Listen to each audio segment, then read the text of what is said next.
Good morning, everybody. Lee Brower here, and welcome to this week's edition of Meaningful Monday. I'm grateful to be here, and I am glad to be here. Several weeks ago, we talked about 7 things that John Wooden's father told him to do for the rest of his life. On that list was make each day a masterpiece. We talked specifically about making each day a masterpiece. And Ryan Fensler, thank you. Ryan Fensler reaches out to me occasionally. He's one of you, one of our listeners. Somebody that I've gotten to know over the last several years and work with. But he says, "Dear Coach, happy September. In effort to make each day my masterpiece, I'm sending you one of my very favorite books from this year. Chapter 3 says it all. Rings and jewels are not gifts, but apologies for gifts. The only gift is a portion of thyself." And that's the name of this book, written in 1947. Very, very rare. If you try to buy it, you can pay anywhere up to $6,000, $7,000, $8,000 for it. You may not know that, Ryan, but I looked it up. You can buy some used ones, but they're scarce.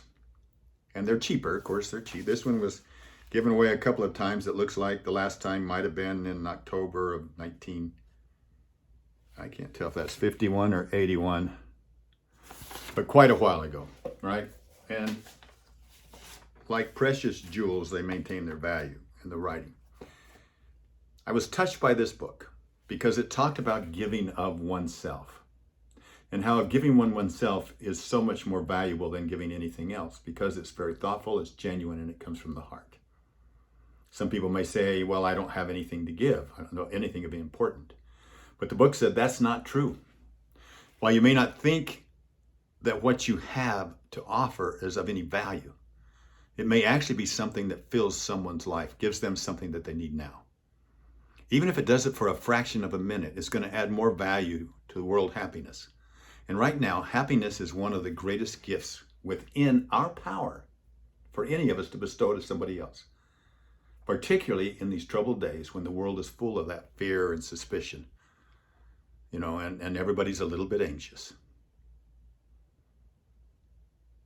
Probably money is the least permanent in terms of pleasure that it produces. Seems like it always has strings attached to it. It doesn't have that feeling. It doesn't always come from the heart. And it's the most likely to backfire to the giver. And oftentimes, unfortunately, it results in disillusionment and sometimes even ruins friendship. But I think about the concept of spending myself, of others that spend themselves. And I don't look at it as spending. I look at it as investing. And it's never too late, nor is anyone ever too old to take up this hobby, to give of oneself, to live a more thrilling life, to be on purpose, to be rich in satisfaction, to be intentional, to be meaningful, to be deliberate. Fill it full of adventures, and you simply start looking for those opportunities to give yourself to more people in more ways, both usual and unusual. Done while he was writing this, he says, it finally dawned on me that really happiness is an inexhaustible current. Think of it like if we were all light bulbs, and it's a supply of low wattage, some high. Some people have low wattage light bulbs, some people have high wattage light bulb, but it frees us up to draw a supply of happiness from the world's inexhaustible current. It's always out there. And then we have the potential to disseminate, as to be potential disseminators of light and happiness. And how cool is that? I don't know if we could stand it. It might be more than we could handle.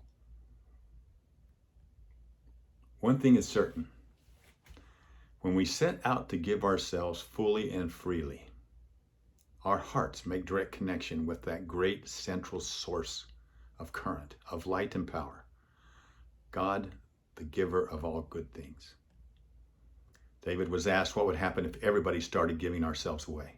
And he thought about it for a second. He said, wow, we would suddenly find ourselves living in the most gracious age in the history of the world, with our lives full of delightful little adventures, our days happy and all too short, and that very air we breathe charged with friendliness and good nature.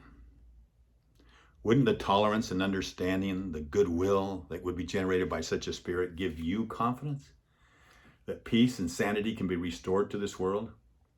Isn't this something that you and I can start doing today toward lifting the blanket of gloom, suspicion that settled over mankind, while at the same time we'll earn a greater happiness for ourselves?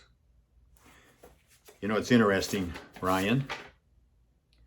You look at the name of your company, and I'm touched. The name of his company is Touching Hearts at Home, the heart of home care.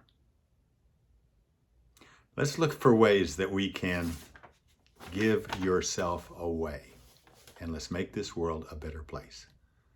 Live life deliberately. Have a meaningful week. I'll talk to you next week. Bye-bye.